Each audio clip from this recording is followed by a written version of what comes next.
dito sa usa ka talent search ang atong makauban this morning nga dunay bag-ong single nga siguradong ma-LSS gayon kita. Busa hinabiun ta si kapuso actor and singer Jeric Gonzalez. Mayong buntag, Jeric, at welcome back dito sa GMA Regional TV Live. Paki-greet naman ang ating mga viewers, lalong-lalo na ang mga fans mo. Hi, good morning. Maayong buntag sa lahat ng kapuso natin sa Central and Eastern Visayas. Ayan, hello sa inyo and good morning.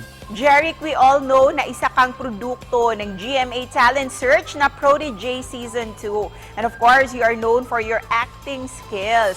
Paano ba binago ng Prodigy ang dating Jeric? Sobrang laki po nung binago kasi when I graduated nursing during that time, never ko talaga na-imagine na mag-artista talaga ako. So, sobrang bilis ng pangyayari, yung shifting ng career ko. And then, ayun, when I got here sa show business, medyo may shock talaga, may culture shock talaga na syempre hindi ako marunong umarte, hindi ako magaling kumanta and makiband with the other artists and sa showbiz. So, ngayon, kung dati mahihain sobra and then yun nga, hindi marunong umarte, tapos yung confidence, medyo wala pa. Pero ngayon, sobrang laki nung nabago sa akin.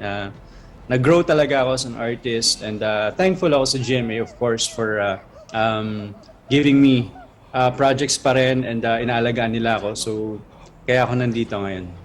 Jeric, sa loob ng ilang taon, ano ang maituturing mong worth the wait sa showbiz career mo? Yung ma-achieve mo talaga, yung ma-reach mo talaga yung goal mo. Kasi ako, ang goal ko talaga before is, maging leading man. But before, syempre, yung nag-start pa lang ako, yung mga roles na binibigay sa akin is hindi pa ganun kaganda, hindi pa masyado napapansin. But then, nag-ano talaga ako, nag-workshop and natuto. And then, nagtiyaga, talaga naghintay talaga. And speaking of waiting, may bago kang inilabas na single, ang Hihintayin Kita. What is this all about, Jeric? It's about, this is story ng kwento namin.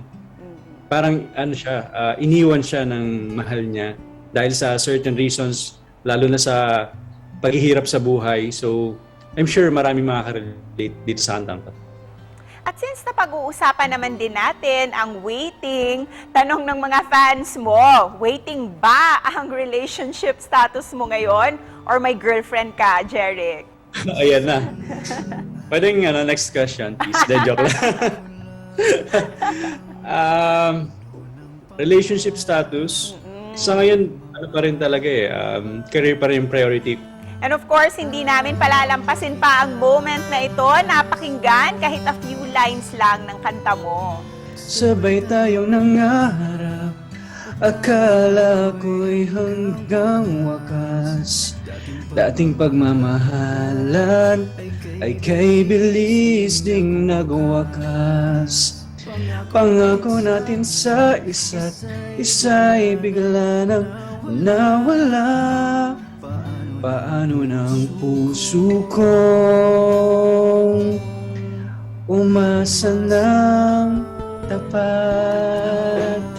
Galing-galing naman. Thank you for that song, Jeric. And now, please invite all our viewers to listen sa bago mong single at kung saan ito pwede ma-download at mapakinggan.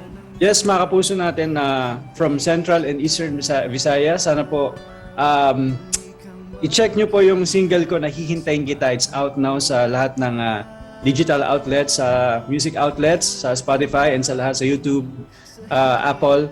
So, sana pakinggan nyo dahil napakagandang kanta nito. And sana po abangan nyo yung film namin na Broken Blooms soon. And finally, ano naman ang mensahe mo para sa ating mga viewers at mga fans mo na nanonood sa iyo dito sa Central and Eastern Visayas?